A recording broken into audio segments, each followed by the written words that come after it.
funny story that's not in the show, but I actually met Del Martin and Phyllis Lyon long before I met Harvey Milk. I like how you're going to bring down the patriarchy, but you remind me a lot of my mom. And Phyllis just did me. She said, "Fuck you, kid! I'm not your mother."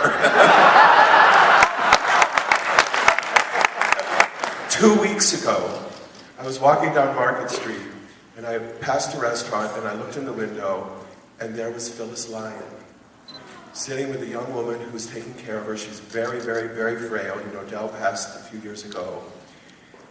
And I hadn't seen her in a long time, and I walked in, and I said, "Phyllis, it's Cleve." And she looked up and she said, "How are you?" And I said, "I'm fine. Do you remember when you came to Tempe at that wonderful night?" And she said, "Yeah." And I said, "You still look like my mother." And she said, "Fuck you, I'm not your mother."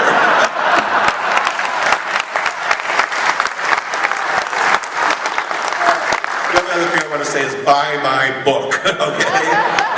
In better bookstores everywhere. Did you guys all meet? I called Cleve from Melbourne in Australia. I was so nervous.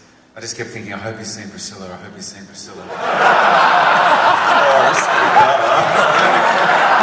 The only thing I've got. I think I determined quite early that you had, but he wasn't going to let on that he was impressed or anything like that. So it was, he was nice and cautious with me, as he should be.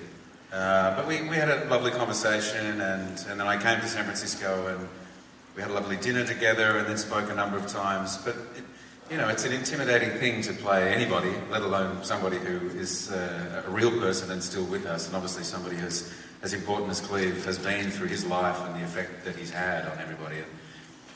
And, it's funny, also filming a scene, knowing that Cleve is standing behind the monitor, and it's one thing for the sort of director to come, you're waiting for the director to sort of give you the nod that was okay, and you've done okay, and then sort of Cleve comes out and just kind of gives you this little head movement that it's sort of okay. It's such a sort of nerve-wracking sense of relief. But also, I think the thing for me personally that we're all very aware of is this is your life that we're retracing.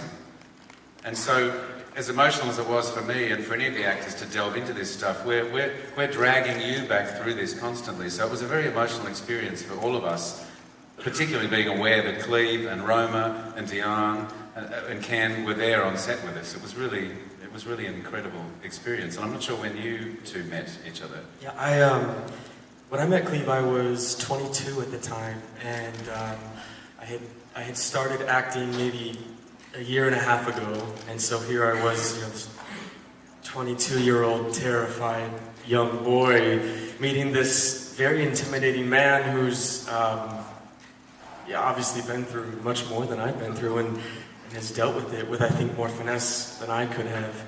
And I was in San Francisco. I actually met Gus and Cleve. I don't know if Lance was there, but at some point it just was Cleve and and I remember him taking me around the Castro in San Francisco, and I remember thinking in my head, I equated him as the Jesus of the Castro.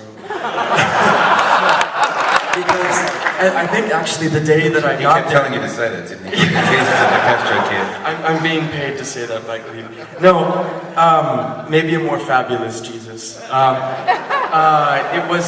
was the same day as the election for the Queen of the Castro, was that right? Or something like that? Something like that. The Empress, that's right.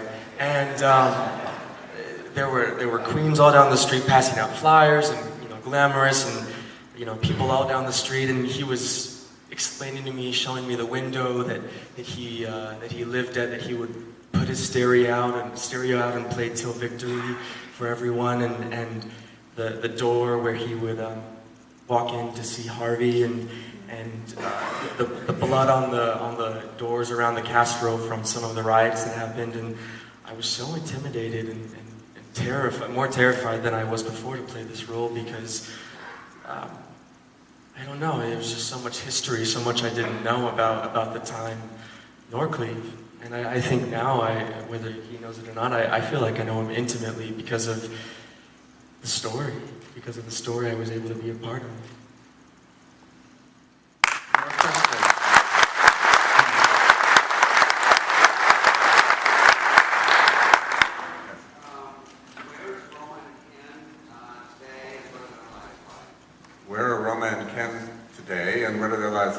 I had lunch with them the other day.